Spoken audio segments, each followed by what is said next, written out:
Assalamualaikum warahmatullahi wabarakatuh. Halo teman-teman semuanya, kembali lagi dengan saya Wahdini. Bagaimana kabarnya? Semoga semuanya dalam keadaan sehat ya. Kali ini saya akan menjelaskan tentang pemanfaatan kekayaan alam di Indonesia. Tahukah kamu, Indonesia memiliki sumber daya alam yang sangat kaya. Nah, sumber daya alam tersebut dapat kita manfaatkan. Untuk lebih jelasnya, kita simak penjelasannya ya. Sumber daya alam dapat dibedakan menjadi dua. Ada sumber daya alam yang dapat diperbarui dan sumber daya alam yang tidak dapat diperbarui. Sumber daya alam yang dapat diperbarui adalah sumber daya alam yang dapat dihasilkan kembali meskipun kita telah menggunakannya.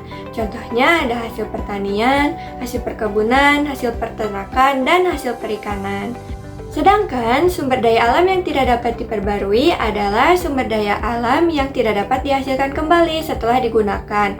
Sumber daya alam ini sangat terbatas, contohnya adalah hasil tambang seperti minyak bumi atau batu bara. Kekayaan sumber daya alam dapat dimanfaatkan untuk mempermudah kegiatan manusia dan juga untuk memenuhi kebutuhannya. Kekayaan sumber daya alam menghasilkan hasil pertanian, hasil peternakan, hasil hutan, hasil perkebunan, hasil perikanan, dan juga hasil tambang yang bisa kita manfaatkan. Sumber daya alam menghasilkan kekayaan seperti hasil hutan, hasil pertanian, hasil perkebunan, hasil peternakan, hasil perikanan, dan juga hasil tambang. Sumber daya alam dapat dimanfaatkan secara langsung dan juga tidak langsung. Nah, yang termasuk ke dalam sumber daya alam yang dapat dimanfaatkan secara langsung adalah hasil pertanian, hasil perkebunan, hasil hutan, hasil peternakan, dan juga hasil perikanan. Sumber daya alam yang dimanfaatkan secara tidak langsung adalah sumber daya alam yang harus diolah terlebih dahulu untuk bisa dimanfaatkan. Contohnya adalah minyak bumi yang harus diolah terlebih dahulu untuk menjadi solar ataupun minyak tanah. Nah, sekarang kita lihat contoh-contoh pemanfaatan sumber daya alam.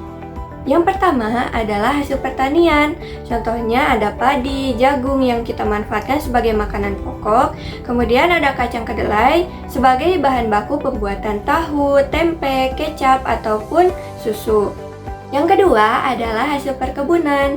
Contohnya yang pertama ada tebu untuk pembuatan gula, kemudian ada daun teh untuk pembuatan teh, ada kelapa sawit untuk pembuatan minyak, dan juga ada cengkeh dan kapulaga untuk rempah-rempah.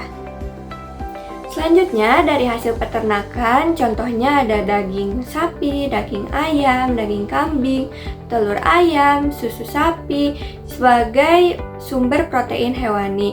Kemudian ada juga lebah yang menghasilkan madu yang bisa kita manfaatkan. Selanjutnya dari hasil laut dan perikanan, contohnya ada ikan sebagai sumber protein hewani, kemudian ada rumput laut sebagai bahan makanan dan juga kosmetik, dan ada mutiara sebagai bahan baku pembuatan perhiasan. Yang terakhir adalah hasil tambang seperti minyak bumi, batu bara yang bisa kita manfaatkan untuk bahan bakar kendaraan ataupun bahan bakar kompor gas. Kekayaan sumber daya alam ini harus kita manfaatkan dengan baik dan bijak supaya tetap terjaga dan tidak habis. Nah, itu tadi penjelasan tentang pemanfaatan kekayaan alam di Indonesia. Menarik bukan? Sekarang, coba kalian lihat di sekitar rumah kalian, adakah sumber daya alam yang bisa kalian manfaatkan? Sekian penjelasan materi tentang pemanfaatan kekayaan alam di Indonesia.